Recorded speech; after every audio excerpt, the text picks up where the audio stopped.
Bonjour les scientifiques en herbe et bienvenue aux vidéos d'Explorum. Aujourd'hui, nous allons faire une activité manuelle pratique et décorative. Nous allons faire un carillon à vent, aussi appelé un carillon éolien. Un carillon est un instrument à plusieurs fonctions dépendamment d'où on le place. Il peut déterminer l'intensité du vent, nous prévenir qu'une porte ouvre ou faire peur aux animaux indésirables. Où allez-vous utiliser votre carillon ?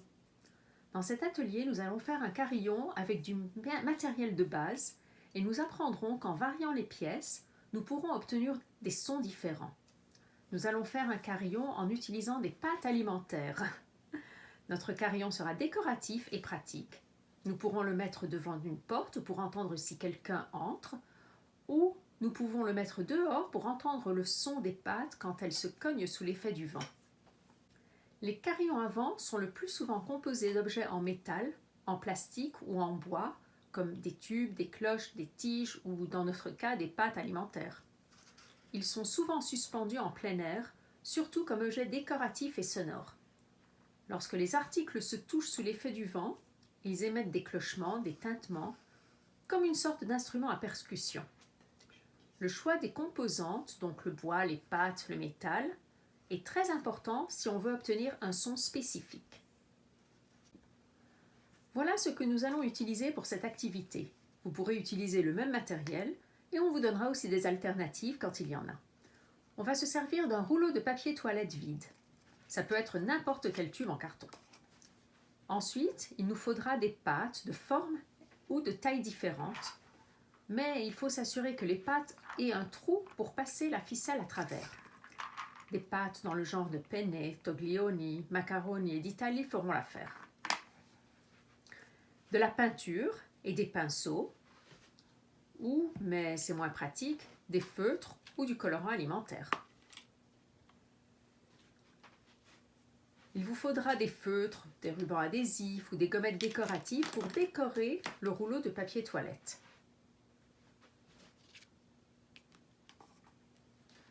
Il nous faudra aussi environ 3 mètres de ficelle à travers laquelle on passera les pâtes et qu'on attachera au rouleau de papier toilette.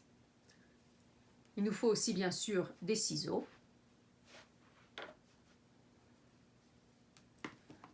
Idéalement, on utilisera une perforeuse pour faire des trous dans le rouleau de papier toilette. Et si on n'a pas de perforeuse, on peut utiliser un cure-dent ou un bout de stylo pour faire un petit trou. Il nous faudra aussi 4, 5, 6 assiettes en papier, en plastique ou autre, où on mettra les pâtes pour les colorier. Il nous faudra autant d'assiettes que de couleurs qu'on va utiliser. Voici quelques images de carillons à vent qu'on a fait à Explorum ou qui se vendent dans les magasins. Maintenant, on va vous expliquer comment faire notre carillon. Cette activité va probablement se faire sur 2 jours. Le premier jour, on va se concentrer sur peindre ou colorier les pâtes et décorer le rouleau de papier toilette. Et le deuxième jour, quand la peinture sera sèche, on assemblera les morceaux pour créer notre carillon. Nous avons déjà choisi nos pâtes et ensuite nous allons choisir les couleurs. Nous avons choisi des pâtes assez grosses et longues, des tortiglioni. Il nous en faudra donc moins. Si vous voulez choisir des pâtes différentes, plus courtes ou plus longues, vous devrez estimer de combien vous en aurez besoin. Il en faut assez pour faire 5 filaments de 25 à 30 cm chaque. On va peindre nos pâtes en 5 couleurs différentes: jaune, vert, bleu, rouge et violet, qu'on obtiendra en mélangeant du rouge et du bleu. Mais vous pouvez ne faire que 2 ou 3 couleurs ou même choisir de ne pas peindre les pâtes et les garder de couleur naturelle. Chacun son choix. On commence par déposer environ 7 à 8 pâtes dans chaque assiette. Pour nous, qui avons choisi 5 couleurs, ça nous fera un total de 35 à 40 pâtes. On s'assure de choisir des pâtes intactes qui ne soient ni cassées ni fêlées. On verse la peinture sur les pâtes et on peint les pâtes avec le pinceau. On évite de diluer la peinture parce que, comme vous le remarquerez, les peintures pâles ne colorient pas les pâtes aussi bien que les couleurs plus soutenues. on continue à peindre les pâtes selon les couleurs qu'on a choisies. Toutes nos pâtes sont bien coloriées.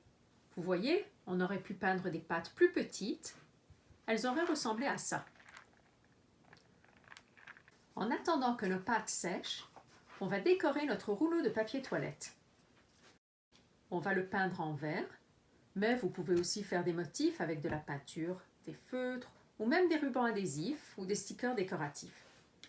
On va couvrir toute la surface du rouleau. Dès que la peinture sur les pâtes et sur le rouleau sera sèche, ça va probablement prendre 1 ou 2 jours, on pourra commencer à assembler les morceaux ensemble pour faire notre carillon. On a attendu 2 jours, tout est sec, on peut continuer notre activité. En prenant notre perforeuse, on va faire 4 trous autour d'un côté du rouleau de papier toilette, à distance égale les uns des autres. De l'autre côté, on va faire 2 trous, l'un en face de l'autre. Le côté où on a troué 2 trous sera le haut du carillon. C'est de là où on va l'accrocher. Ensuite, on va couper 5 morceaux de ficelle d'environ 30 cm chacun. On prend un des morceaux de ficelle et on noue chacun des bouts à chacun des trous du haut du carillon. Ensuite, on prend un des autres bouts de ficelle et on enfile une première patte. On l'attache avec un nœud. Ensuite, on enfile les autres pattes dans la ficelle. On alterne les couleurs autant que possible. Vert, jaune, bleu, rouge, vert, violet. Si vous avez choisi d'utiliser des pâtes de tailles différentes, vous pouvez alterner les tailles aussi, une petite, une grande. Mais attention que les grandes pâtes ne soient pas trop grandes pour passer à travers les petites. Notez qu'on laisse un morceau de ficelle libre pour faire un nœud. Quand on a passé assez de pâte, on l'attache à l'un des trous du bas du rouleau de papier toilette. Mais à quoi servaient les carillons ou à quoi servent-ils encore? Selon les cultures, les carillons éoliens auraient plusieurs propriétés autres que de faire du bruit. Dans certaines cultures, on pense que le son des carillons réduit le stress de la vie. Dans d'autres cultures, les carillons étaient accrochés aux 4 coins d'une maison pour protéger la maison et ses habitants contre le mal. Les gens pensent que les sons différents de tous les carillons autour de la maison créent une atmosphère dans laquelle la bonne humeur se sentirait la bienvenue. Mais l'utilisation des carillons éoliens la plus commune est probablement dans l'agriculture, un peu comme des épouvantails. Les carillons étaient placés dans les champs pour faire peur aux petits animaux et les empêcher de détruire les récoltes ou de manger les graines. Personne ne sait à quand date la première utilisation des carillons éoliens, mais c'est sûr qu'ils ont été utilisés très longtemps et qu'ils restent utilisés dans un but ou un autre dans le monde entier. Voici la petite touche informative que l'on retrouve toujours dans les vidéos d'Explorum. On refait ça sur les 3 autres ficelles. Ne vous inquiétez pas si les ficelles n'ont pas la même longueur, ça ajoutera un élément décoratif. On fait donc un joli méli-mélo de pâte sur les 4 ficelles et on les noue au rouleau au fur et à mesure. Bravo, on a fini. On peut maintenant accrocher notre carillon.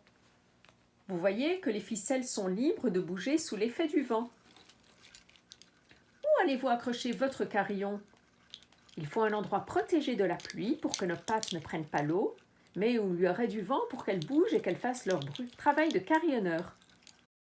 Alors maintenant, je vais vous poser une question.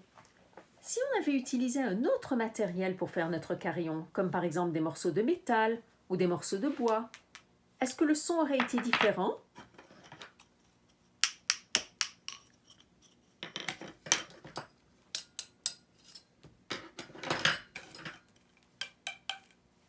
À Explorum, on essaye toujours d'apprendre quelque chose, des sciences, de l'art. Si vous voulez, vous pouvez refaire l'activité avec des billes, des boutons, des bouchons de bouteilles ou des morceaux de métal ou de bois, comme on a testé. ou même peut-être avec des CD dont vous n'avez plus besoin. Et pourquoi pas avec des vieux jouets. Il y a plein d'articles différents que vous pourriez essayer d'utiliser. Vous verrez que le son sera différent avec chaque article et chaque matière différente que vous utiliserez. J'espère que cette activité Explorum vous a plu. Si vous avez des questions, n'hésitez pas à nous contacter à travers notre site web www.explorum.ca. Suivez-nous sur Facebook à explorum.ca ou sur Instagram à explorum_fr et envoyez-nous des photos de vos activités. Bonne journée!